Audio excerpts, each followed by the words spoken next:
So when you drive down Michigan Street in downtown Indianapolis, you'll notice a brand new mural of Reggie Miller. Reggie! You can't say his name without turning into Red Porter. He's amazing. Number 31, Pacers. Miller. I've had so many friends I've seen on Facebook post their pictures in front of the mural. Oh yeah, it's cool. It's brand new, and it's painted by the same lady who did the Kurt Vonnegut painting on a building down on Mass Avenue. Her name is Pamela Bliss. Would you like to meet her? Let's find out more about Pamela Bliss.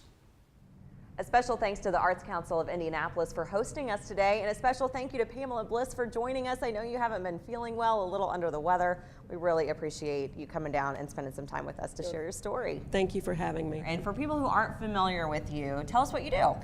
I paint outdoor murals, larger than life, very extremely large murals. And we're talking like sides of buildings, right? Sides of I mean, when you buildings. say larger than life, I mean, you stand next to it, you're like this big. Right, my tallest one today is 60 feet tall, and I just finished that one of Reggie Miller. And where is that one located? That one's located on the corner of Michigan Street and Delaware in downtown Indianapolis. So 60 feet tall, that's 6 stories? Correct. How long does it take you to paint something like that?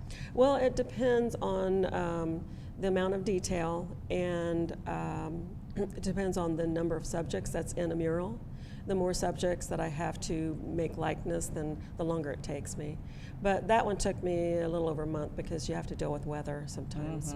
What was Reggie Miller's reaction to you painting him on the side of a building? I cannot believe I am on the side of this building. Thank you, Pamela Bliss. It was your vision and your magical hands that made all this come about. And Pam, I just got one more big thank you. These ears, I appreciate you making them true to size. So thank you. God bless you guys, and I cannot wait to see this in person. I'll see everyone soon. What's the process of putting together a mural? Well, you don't just walk up to a mural and start painting it. Oh, okay. You don't walk up to a wall and start painting it. There's especially in places like downtown Indianapolis, you have to go through a lot of layers like approvals and that kind of thing. Once you make your design and your decision on the theme, the building owner or the artist, whichever that comes to be, then for instance on the Reggie Miller mural, we had to get several extra approvals because we had to go to get permission from the Pacers, permission from the NBA, Reggie himself, besides a few different layers within the city to get approvals. So you have all these approvals, you're ready to paint. Right. How do you even envision enough to know what you're painting where? I mean, that's a huge canvas. Right. I come up with a design. A lot of times because people want me to depict, it's memorializing usually, someone. So there's photographs that I can work off of. And so I'll take that photograph or I'll put it in a design and make sure that it fits on the wall. And then once I get that done, then when I get to the wall, I have to do a lot of measuring. There are some artists who use projection, but it just seems more artful to me anyway if I'm actually doing the sketching. So, how did you even get into drawing murals? Art professor called me in when I was at the tail end of my bachelor's degree in Richmond, Indiana. Someone was looking for a mural to be painted about the history of jazz in Richmond, Indiana. My art professor recommended me because I have an aptitude for portraiture, and so they asked me to paint the mural, and I said yes. And why was jazz so important to Richmond? That's the first place of recorded jazz ever. And what is the impact to the community to have that public art there, to see that figure from the community? What does it do for us? It becomes a part of the fabric of the community, and so many people, I didn't realize it. The first mural I did, for example, people grow to love that because it becomes their identity, a part of their identity every day, the identity of the community.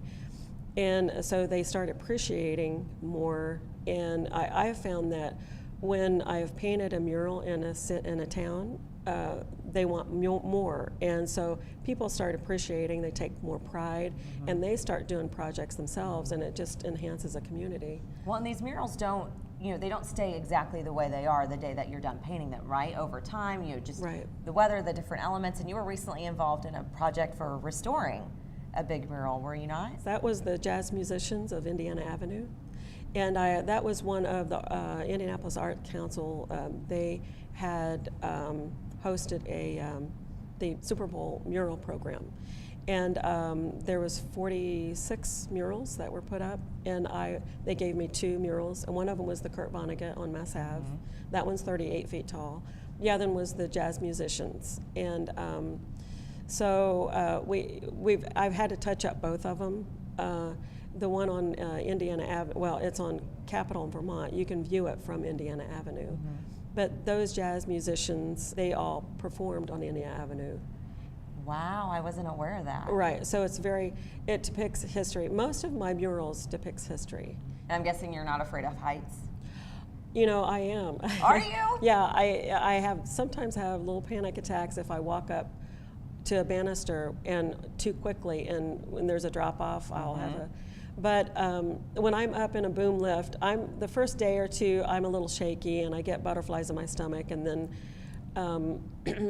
I just have to, when I start painting, I zone out and I just kind of forget, which helps, you know. But, you know, I have to, when I'm first up there, I have to remember that I'm not dying and just to keep painting. Yeah. Well, thank you so much for sharing your story with us. It has been so great getting to know you. Thank you. And hopefully you've inspired someone watching today who maybe would like to follow in your footsteps. I hope so. From the Arts Council of Indianapolis with Pamela Bliss, I'm Mel McMahon for Boomer TV.